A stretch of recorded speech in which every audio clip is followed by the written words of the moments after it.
Welcome back to the History Hippie. That is to say, a hippie, that is me, that talks about history. Today, we are going to be talking about something interesting that I just happened across. And it's pretty wild, too.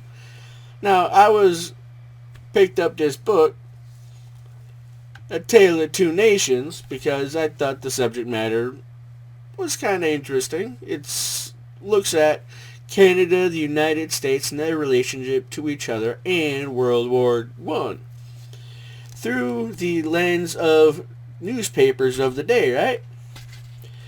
But on the very first page of the introduction, we read, "Many in the U.S. felt Canada should be part of the Union as a natural extension of manifest destiny, and countless Canadians feared annexation.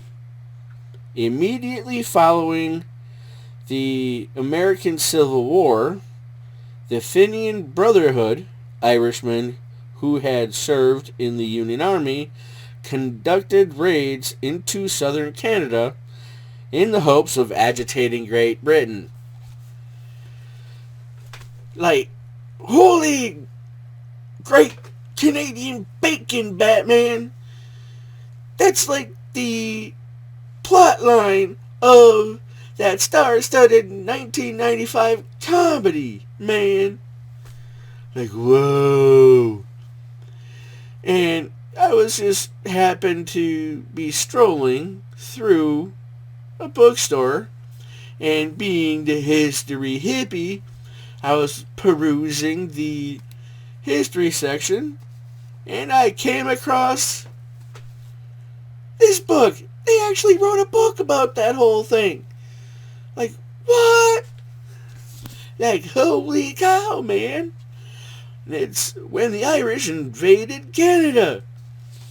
And basically, according to the book, first of all, Canada wasn't called Canada until sometime after July 1st, 1867. Before then, it was called British North America. Now, apparently, these Irish after the Civil War, wanted to fight for the liberation of Ireland from Great Britain, right? So they got this wonderful idea that, hey, instead of traveling all the way back home, an ocean away, why don't we just go a little north and attack Canada? Who knows? Maybe we can ransom Canada for Ireland's freedom or something, man.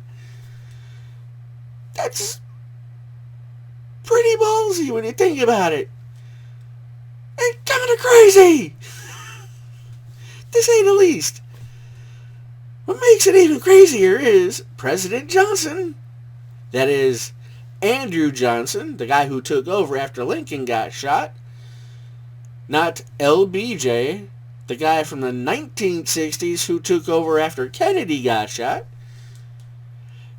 basically sold them surplus weapons and met with their leaders and basically said, you can have your own country, currency, all that stuff within our borders of the United States, right?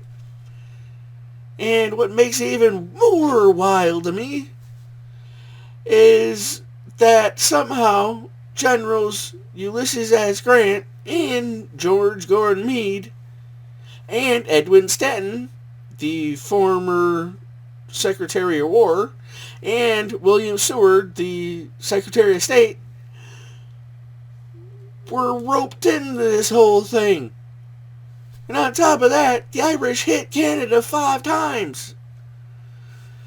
Once each in New Brunswick, Ontario, and Manitoba, and twice into Quebec. And I've never heard this in my entire life, man. This is like the wildest thing. Is it any wonder that Notre Dame is called the Fighting Irish?